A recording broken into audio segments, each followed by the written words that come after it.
আদাটা দেখবেন আপনি যদি মাটিতে লাগান সরাসরি অনেক সময় গুড়া পচা নামে একটা রোগ হয়।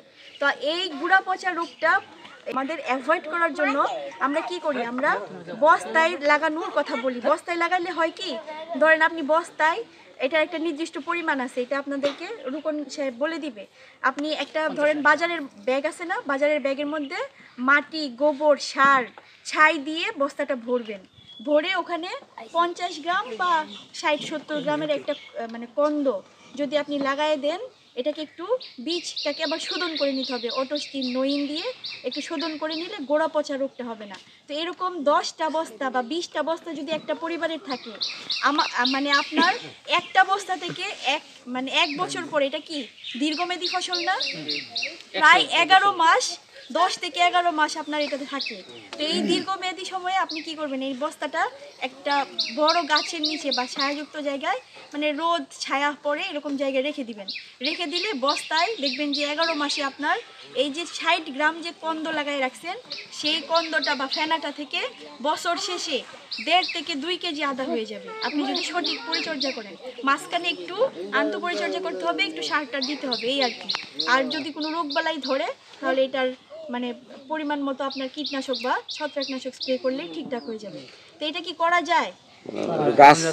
গাছগুলো কিন্তু তোলা লাগে না আমার, গাছগুলো তোলা লাগে 10-12টা গাছ ছিল, আমি সারা বছরই আদা খাইছি সারা বছরই আদা নিচেতে, মানে কাটতে লয়ে আই বলছি। আচ্ছা, এখন হচ্ছে এখানে যারা আছেন, ধরেন আজকে আমরা যে মাঠ দিবসটা যে করতেছি, কেন করতেছি বলেন তো? তো এই যে আমরা যে বললাম আদা চাষের কথা, এই যে উনি করছেন, তা আপনারা কি করবেন আজকের পরে? আমি চাই যে এখানে আজকে যারা 30-40 জন আছেন, আপনারা কেউই বাজার থেকে হাত তোলেন, ক্যামেরা করতে কে কে আদা করবেন ম্যাডাম, মহিলারা কি করবেন না? নিশ্চয়ই না, গোবর মাটি দিলে। মহিলাদের দেখেন, আমি একজন মহিলা হয়ে আপনাদের সামনে কথা বলতেছি, আর আপনারা কয়েকটা বস্তায় ভরে আদা করতে পারবেন না? করতে হবে।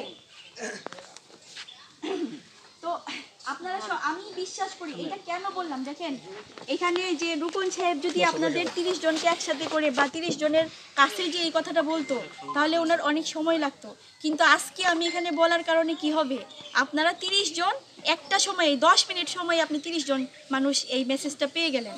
আর এই মেসেজটা যে আপনারা পাইলেন, এটা কি করবেন, আপনারা আবার আপনাদের যখন এই যে চা খেতে চা স্টলে বসেন না, তখন আপনারা এটা বলবেন যে কৃষি অফিস থেকে এরকম একজন ম্যাডাম আসছিল, উনি বলে গেছে এটা যদি আমরা করি, তাহলে ধরেন আপনি 10টা বস্তা করলেন, 10টা বস্তায় যদি 10 কেজি আদা হয়, 10 কেজি আদা কি আপনার লাগবে? লাগবে না। তো তাহলে আপনি কি করবেন, আপনার যদি 5 কেজি লাগে, 5 কেজি আপনি বিক্রি করবেন, তাই না? তা এই যে 5 কেজি বিক্রি করবেন, কারা কিনবে? এই যে আমার মতো যারা আমরা করতে পারি না বা আমাদের জায়গা জমি নাই, আমরা কিনবো, তাই না? তাহলে এই যে আমি যে কিনবো, আমি এটা কি, আমি একটা দেশি জিনিস পাইছি, তাই না? মানে একেবারে পিওর।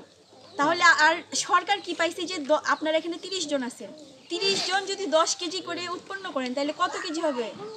300 কেজি।